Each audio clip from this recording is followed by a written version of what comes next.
Ukraine is facing a political crisis this morning as demonstrators face off with police in riot gear blocking the entrances to government buildings. They are demanding the country's president step down. On Sunday, more than 300,000 people flooded the streets of Kiev in protest, defying a court order.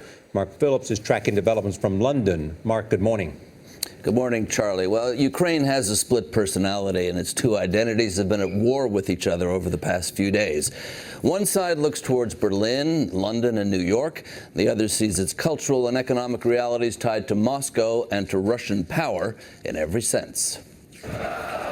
The two sides formed up like medieval armies. On one side, the protesters, furious about their government's last-minute decision to back away from a deal that would have moved it toward joining the European Union.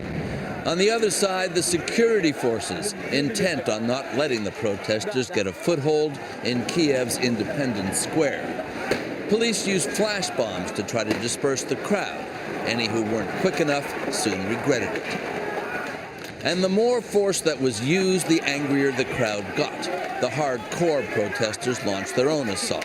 It was massive protests that brought a pro-Moscow government down here 9 years ago in what's come to be known as the Orange Revolution. This time, the protesters commandeered a road digger to try to break into the president's office. One group did manage to get into Kiev City Hall.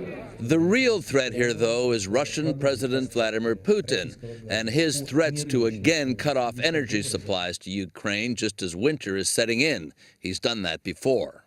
Opposition leader Vitaly Klitschko is a former boxer who heads a party appropriately called Punch. The question for every Ukrainian: what are you saying? Where you want to live? You want to live in a European country with human rights, or in dictator where you have nothing to say?